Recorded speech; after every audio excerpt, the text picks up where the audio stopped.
Putting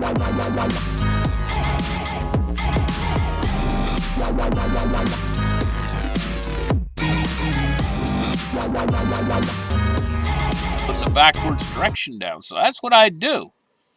Get something help to these people, you know, but they're just leaving them there stranded in these ultra cold temperatures. If they let this progress too much longer, I mean, they're reaching getting into the several days thing now. It's starting to get to be a serious situation where these stranded motorists are going to start to, well, heck, you know, some of them are going to be having hypothermia soon if they don't get in there. You know, this could become a serious situation because we're talking about many thousands of people. But it couldn't come at a more inopportune time, too. While an awful lot of people in the country are becoming sick.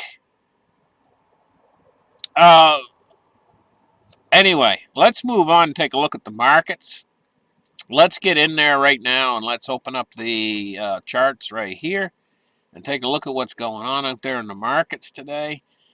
We're looking at the silver price, you know. It's climbed 5 cents today. It's at 23.09. You know, there's not a lot of time left. They're going to run out of physical silver. This is what's going to happen, you know. And I've been talking about this for so many years on my channel, and you know, I got the dates wrong. I thought this was coming a lot sooner, that they were going to run out of physical silver. But they keep the amount of silver that they have available for sale into the market. That number is an awful hard number to determine. And so you don't know how much they have left out there in inventories that they can sell that's ready for sale. I'm not interested in all this silver out there that people are holding that they're not going to sell. It's not in the marketplace because they're waiting for a lot higher price. The people that have that silver is being held in hands, you know. But I'm interested in the silver that they have ready for sale into the market, most of which comes from mining supply. Well, you know, the miners are having to go through something that we're all having to go through, and that's prices going up on everything that they need in order to keep a mine running. Have you guys ever went into the hardware store lately and seen the prices? Well, miners, to keep a mine running, they have to buy a lot of hardware. You know, to keep the equipment running and stuff. Oftentimes, this hardware that they buy is not from a general hardware store. It's from an industrial supplier, you know. But still, the prices are going up astronomically high on all of this stuff that they need to keep a mine running. So their cost of when they pull ore out of the ground, you know, their cost is going up massively. At the same time, this silver price isn't going anywhere. So it's going to cut into their bottom line of their profits. And if they cut that too low in the end, you know, mining production is going to fall off. At the same time, we got this huge demand coming in, surging demand, especially as the economy starts to slowly get worse and worse. They're going to run out. And it's going to be a sudden thing when it happens. You're not going to get an advanced warning.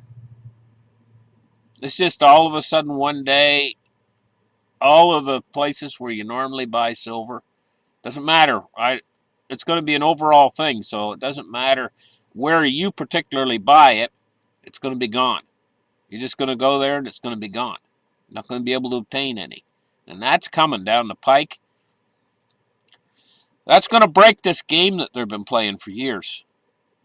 Manipulating the price with silver with these short contracts. 4 big players, 4 big banks have been playing this game for a long time, and they're still playing it.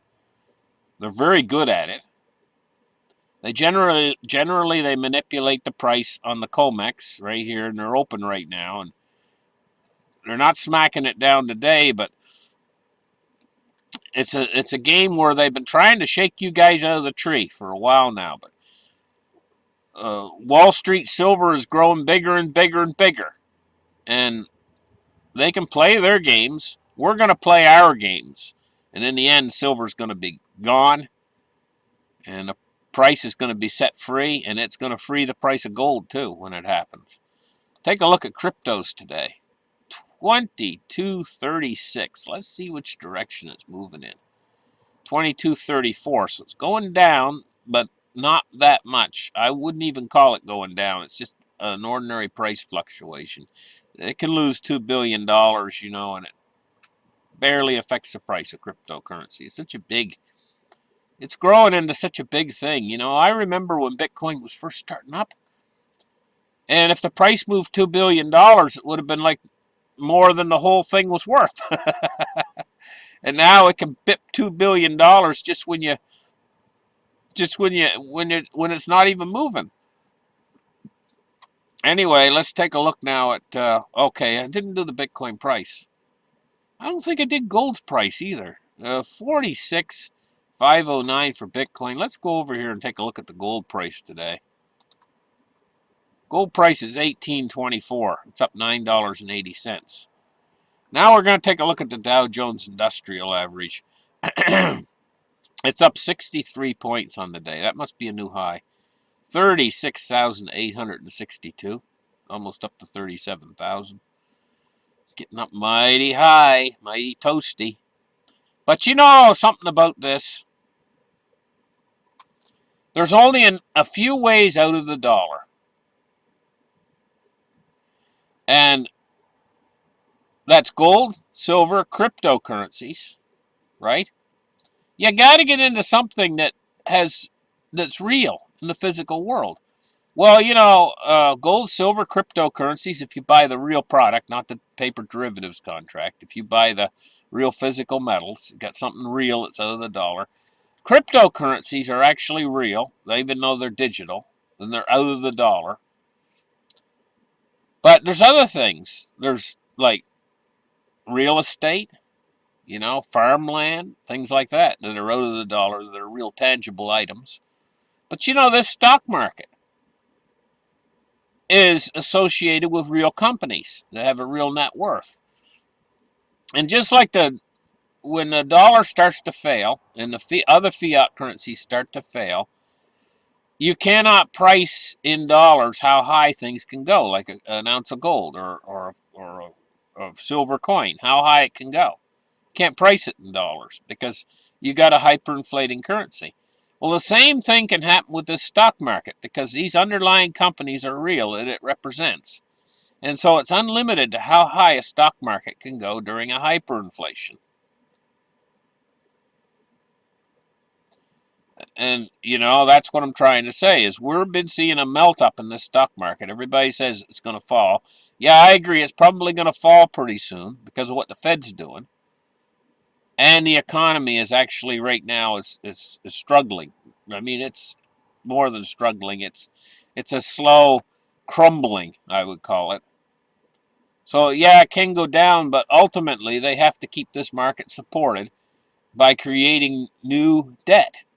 And as they create that new debt, it's unlimited. As the fiat currencies go down in their purchasing power, it's unlimited how high the markets can go up. It's called hyperinflation. This has happened before, and some of the best performing stock markets in the world are countries that have a hyperinflating currency. Well, the whole world's going to hyperinflate this time. And so it's unlimited how high the market can go. We're looking at 36,882. So, yeah, do I think this market's going to go up or down? I think we're going to go down pretty soon, a little bit, but it's going to be a very temporary thing. And then I think on the other side of that, the market's going to go up, and it's to infinity how high it can go. But it's priced in dollars. That's the problem. Priced in dollars. And you got to understand that a billion times zero is still zero. Let's take a look now at oil. Crude oil is $78.43. It's up $1.44 on the day. And now we're going to take a look at the MOVE index, which is at 83.11. MOVE index getting a little bit high. I consider anything over 90 starting to get into dangerously high. Bonds and rates today, we're looking at the very long end is falling just a tiny little bit, not even 1 basis point. But we're looking at 1 basis point on the U.S. 10-year up. It's gained. It's at 1.677. And the U.S. 30 years at 2.07. It's like I told you guys, they're creeping up. The 10-year and 30-year are creeping up a little bit higher all the time. And it's a 10-year we're watching. And now it's 1.67. It was 1.66 the other day. Now it's 1.67. And it's continuing to creep up toward that 1.75 mark. Let's take a look at the U.S. dollar index today. It's at 95.93, and she's starting to slide down a hill there. We should be getting a little rise in the gold and silver price, being as the dollar's going down today. We are getting a little rise, but it's not much. Anyway, thank you guys for listening to the show. Like and subscribe, and we'll catch you guys in the very next episode. You guys have a great afternoon. Bye.